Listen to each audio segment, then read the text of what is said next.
back to Legendary Arbitrage. Glad to see you again. My name is J-WACK, and today I want to talk about what not to buy for Amazon FBA. There is so much stuff out there that you don't know what's going to sell, what's not going to sell, and something that's popular today might not be popular tomorrow.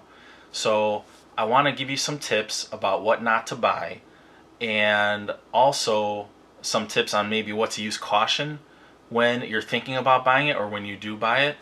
So the first thing I'm going to start off with is as my business grew a little bit, I wanted to buy more things in bulk, and I looked for a wholesaler. I found a wholesaler. I won't use their name because they're probably going to sue me, so I will tell you that I found this wholesaler and they would send me offers once in a while, and most of the time I didn't go for anything, but there were two things that I bought into because the sales rank on Amazon was really good, and I could get them for a good price, and I could have them sent directly to Amazon from the wholesaler. So the first thing I bought that is the bane of my existence, I don't even want to look at these things anymore. It's this right here. See if you can get that without the light. There you go. So it's called MEE Audio. They're wireless Bluetooth earphones. That's what they look like on the inside. Okay. And I got these from the wholesaler for 33 bucks a piece. At the time, which was a year ago, this was 1 year ago, I still have them. Last year, they were, selling for about 55. So at the time, my profit was going to be like almost 10 bucks a piece. So I dove in, I bought into it. I sent them straight to Amazon. There was only 7-10 sellers. I thought this product couldn't be any better. The sales rank was about 30 or 40,000 at the time for electronics.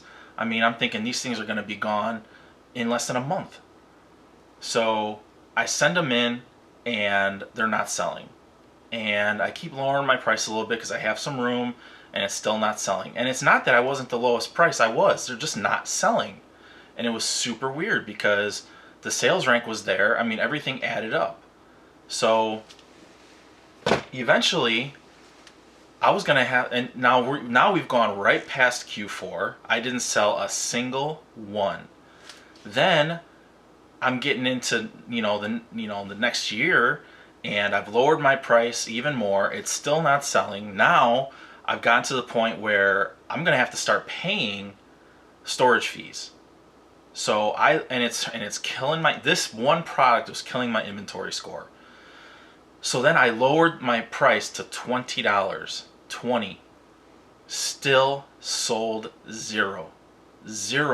And that sales rank was still around the same. I didn't get it. I still don't get it. I don't have an explanation for it. If I did, I would tell you. So I recalled them. I had to. So I ended up with a ton of these things. They're still here. I mean, I've been trying to bulk sell them to other people for, who have maybe a brick and mortar store or whatever, but they didn't sell. So when you see a product like this, okay, first of all, I never heard of them, so I was surprised it had such a high sales rank, and I think maybe that's something that you should use caution on. If it's a product you've never heard of and it seems like it's too good to be true, maybe you should skip it. Maybe I should have skipped it. How would I know? How would I know until I bought it? So I just looked it up, and I'll pop a picture up here, right here. I just looked it up right now, and it's the sales price now is down below $10, and it's obviously still not selling. I'm sure other people bought into these same exactly as I did, from probably the same person, and they still can't get rid of them. So the second thing that I bought was this right here. It's called Mad Catz. It's one of those it looks like a Xbox controller, but you clip your phone to it, and then you can play games on your phone with something like an Xbox controller. So first and foremost, I had it sent directly to Amazon, and it was selling. I sold a few. The thing that attracted me the most about this item was that there weren't any available. it had a really good sales rank, but there were none available. So I'm thinking, I'll be the only seller on a product that has a good sales rank.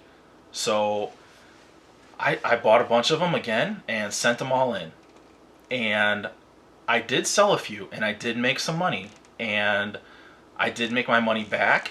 I did make a profit. However, a lot of these were getting returned. And when a product gets too many returns, Amazon shuts it down. And I've even experienced this on products where my product did not get returned. Someone else's, a different seller with the same product, his product was getting returned, and it shut down the whole listing. It shut down my listing.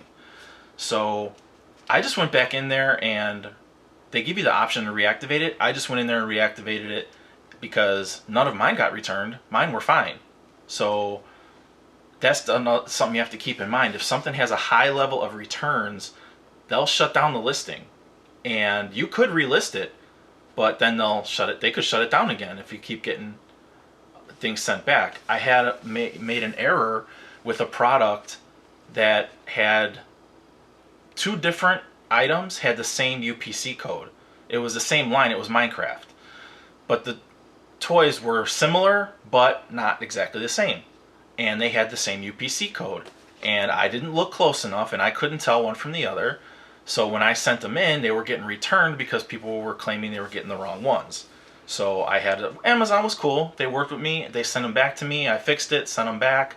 But it could have been avoided if I was paying closer attention to the item.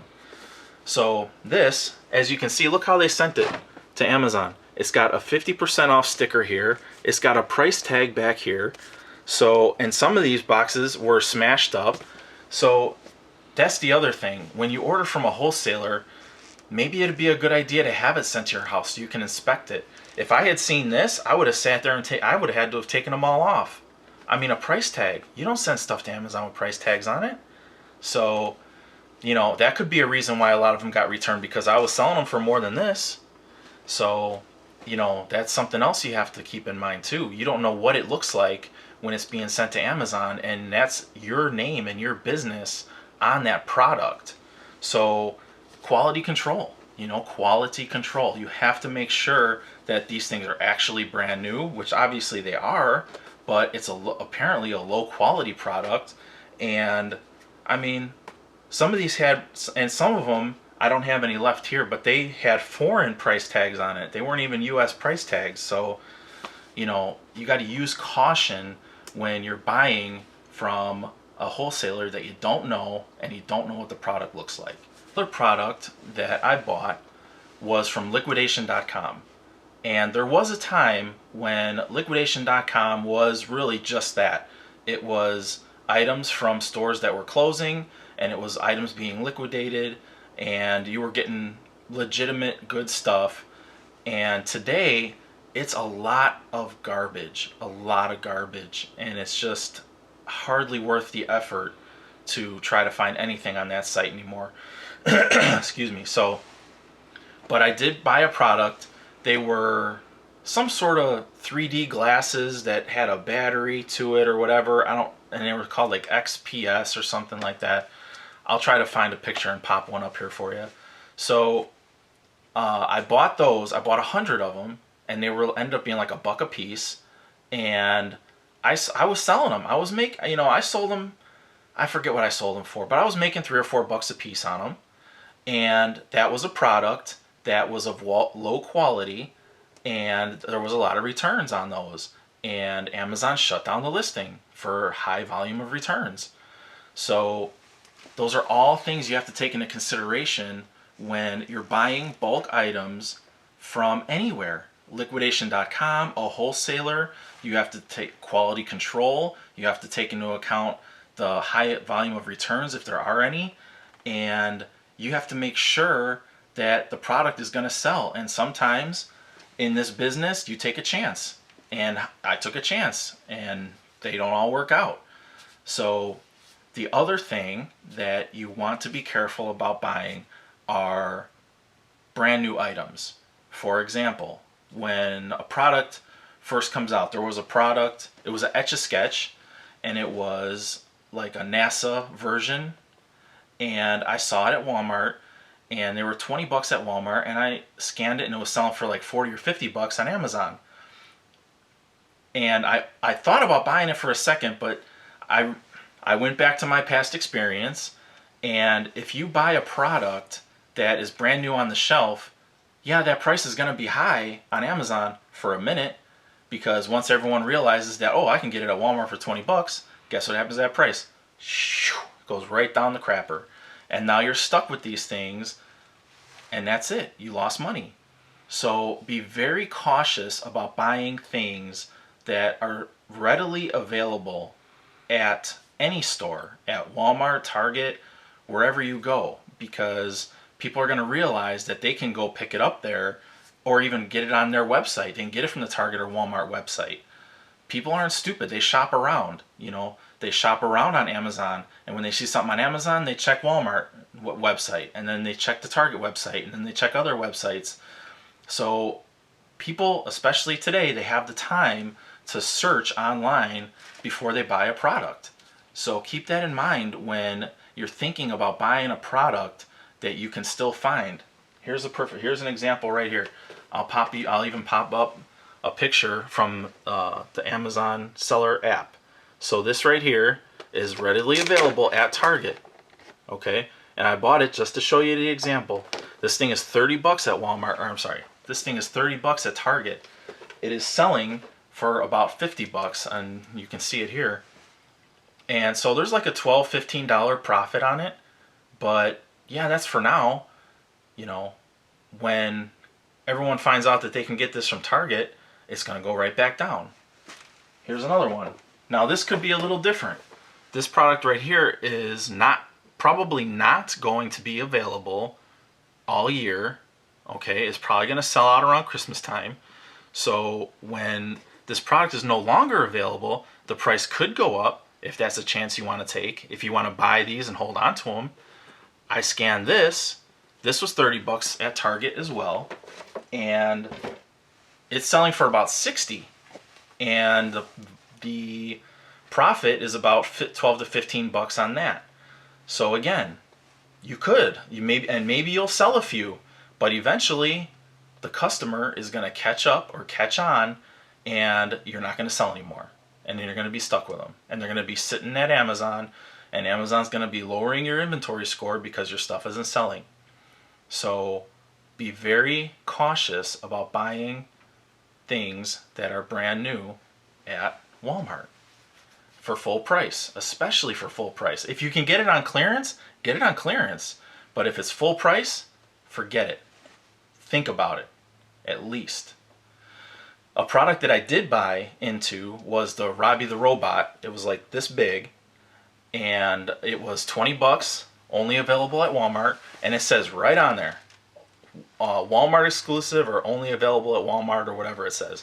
I'll pop up a picture of it right here. And it's 20 bucks at Walmart, selling for 40 bucks on Amazon. And it was 5 bucks, easy 5 bucks. And I sent in a lot, and I was selling them, and I was making my 5 bucks on every single one. And eventually, like I predicted, the customer caught on, and that was it. The price went right back down. And I don't know what the price is now. I think it's like 35 bucks maybe. And I don't think there's any meat left on the bone after that.